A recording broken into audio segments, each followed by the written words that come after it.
आज जो कार्यक्रम था गेट टुगेदर का ही था, तो भावनापुर बोले तो वो अंदर से निकल गया वैसा, क्योंकि मैं ही नहीं चाहता कि जो लोग मजलिस से जुड़े हैं और जिनकी वजह से एमआईएम पार्टी सोलापुर में अपने पैर फैलाई है, वो लोग एमआईएम से दूर जाए किसी भी वजह से, चाहे वो नेता को नहीं पसंद करके हो या लैक ऑफ कम्युनिकेशन हो, तो वो दूर करने के लिए मैंने लोगों को, पुराने लोगों को आह्वान किया कि वापस से आकर एमआईएम के साथ जुड़े और एमआईएम को और ताकत दे। इसके लिए मैं उन लोगों को बोला। सर, पिछले 4 साल से आप 2019 से 2024 तक आप इस सोलापुर में हैं, लेकिन जुने लोगों की आज 8 महीने इलेक्शन हो जैसे याद आई क्या उसकी कुछ और वजह? नहीं, आपकी गलतफहमी है। आज से तकरीबन 1 साल पहले हम लोग ने एक मीटिंग और लिए थे पुराने लोगों को, लेकिन फिर भी थोड़े बहुत इनएक्टिव थे। उस मीटिंग में सारे लोग एक्टिव नहीं हुए थे। तो अब 8 महीने हैं। अच्छा क्वेश्चन है आपका, 8 महीने हैं तो इलेक्शन अगर है तो इलेक्शन की तैयारी करना पड़ेगा। अगर हम एग्जामिनेशन देने जा रहे हैं तो हमको पढ़ाई चालू करना पड़ेगा। तो ये आप बोल सकते हैं कि इलेक्शन की तैयारी है। सर, आपने अभी और एक जनता से कहा है कि देखो शोर आया, ये ऐसे घोषणाबाजी से वगैरह इलेक्शन नहीं जीत पाएंगे, इसके लिए हर चीज़ से मजबूत होना चाहिए। क्या एक्चुअली क्या कहना चाहते हैं आप, कौन से स्थिति से मजबूत चाहिए? नहीं, देखिए, इलेक्शन जीतने के लिए सबसे पहली चीज़ है संगठन। तो संगठन स्ट्रॉन्ग करना पड़ेगा। और जैसे कि नेशनल पार्टीज़ में नाम नहीं बोलना चाहता, जो काम करती है बूथ लेवल्स पे, मतदार यादी पे अपने पन्ना प्रमुख बनाकर, जैसे भी, तो उसी पैटर्न को अगर हम लोग भी अमल में लाते हैं और उसके ऊपर काम करते हैं, तो मैं समझता हूँ मैन टू मैन मार्किंग करके हम लोग भी इलेक्शन जीत सकते हैं। सर, महाविकास आघाड़ी के अंदर, महाआघाड़ी इंडिया आघाड़ी के अंदर वंचित पार्टी को समावेश करने की उसी वंचित पार्टी समावेश है बीजेपी के साथ, लेकिन एमआईएम इतनी रिक्वेस्ट करने के लिए तो इंडिया आघाड़ी के अंदर क्यों शामिल नहीं करेगी? अब ये इंडिया आघाड़ी वालों को मालूम होगा कि हमसे क्या एलर्जी है।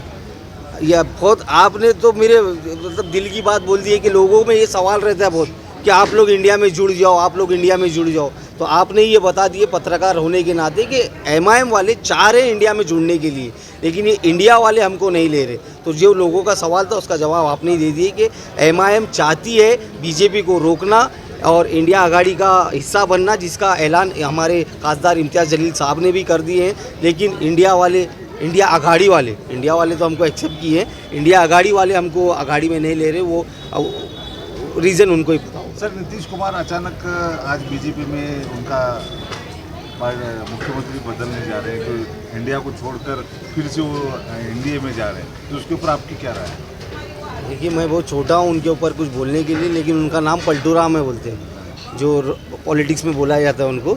तो अगर वैसे आदमी के भरोसे आप भाजपा से लड़ने के लिए अगर आघाड़ी बनाएंगे, तो मैं समझता हूँ बनने से पहले ही वो आघाड़ी बहुत वीक है, वो नहीं चलने पाएगी। सर, तेलंगाना के मुख्यमंत्री और अकबरुद्दीन ओवैसी इंग्लैंड में एक मीटिंग करे, उसकी वजह क्या आपको समझ में?